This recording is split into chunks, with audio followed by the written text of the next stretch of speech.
Chapitre 3. Aux Galates, dépourvus de sens, qui vous a fasciné, vous, aux yeux de qui Jésus-Christ a été peint comme crucifié? Voici seulement ce que je veux apprendre de vous: est-ce par les œuvres de la loi que vous avez reçu l'Esprit, ou par la prédication de la foi? Êtes-vous tellement dépourvus de sens? Après avoir commencé par l'Esprit, voulez-vous maintenant finir par la chair?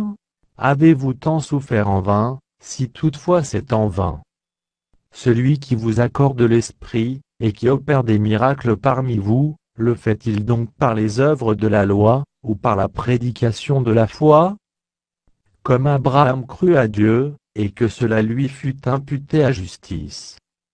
Reconnaissez donc que ce sont ceux qui ont la foi qui sont fils d'Abraham.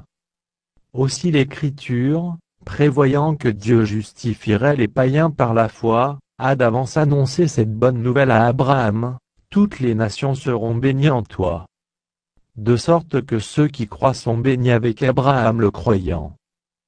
Car tous ceux qui s'attachent aux œuvres de la loi sont sous la malédiction, car il est écrit: maudit est quiconque n'observe pas tout ce qui est écrit dans le livre de la loi, et ne le met pas en pratique. Et que nul ne soit justifié devant Dieu par la loi, cela est évident, puisqu'il est dit: le juste vivra par la foi. Or, la loi ne procède pas de la foi, mais elle dit: celui qui mettra ces choses en pratique vivra par elles. Christ nous a rachetés de la malédiction de la loi, étant devenu malédiction pour nous, car il est écrit: maudit est quiconque est pendu au bois.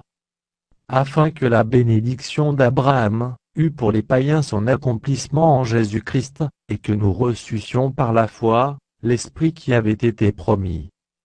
Frères, je parle à la manière des hommes: une disposition en bonne forme, bien que faite par un homme, n'est annulée par personne, et personne n'y ajoute. Or les promesses ont été faites à Abraham et à sa postérité. Il n'est pas dit: et aux postérités, comme s'il s'agissait de plusieurs, mais en tant qu'il s'agit d'une seule: et à ta postérité, c'est-à-dire, à Christ. Voici ce que j'entends: une disposition, que Dieu a confirmée antérieurement, ne peut pas être annulée, et ainsi la promesse rendue vaine, par la loi survenue 430 ans plus tard. Car si l'héritage venait de la loi, il ne viendrait plus de la promesse. Or, c'est par la promesse que Dieu a fait à Abraham ce don de sa grâce. Pourquoi donc la loi? Elle a été donnée ensuite à cause des transgressions, jusqu'à ce que vînt la postérité à qui la promesse avait été faite. Elle a été promulguée par des anges, au moyen d'un médiateur. Or, le médiateur n'est pas médiateur d'un seul, tandis que Dieu est un seul. La loi est-elle donc contre les promesses de Dieu? Loin de là. S'il eût été donné une loi qui pût procurer la vie, la justice viendrait réellement de la loi.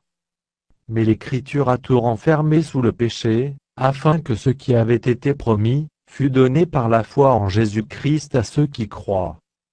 Avant que la foi vînt, nous étions enfermés sous la garde de la loi, en vue de la foi qui devait être révélée. Ainsi la loi a été comme un pédagogue pour nous conduire à Christ, afin que nous fussions justifiés par la foi.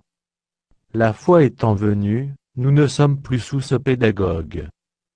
Car vous êtes tous fils de Dieu par la foi en Jésus-Christ. Vous tous, qui avez été baptisés en Christ, vous avez revêtu Christ. Il n'y a plus ni juif ni grec, il n'y a plus ni esclave ni libre, il n'y a plus ni homme ni femme. Car tous vous êtes un en Jésus-Christ. Et si vous êtes à Christ, vous êtes donc la postérité d'Abraham, héritier selon la promesse.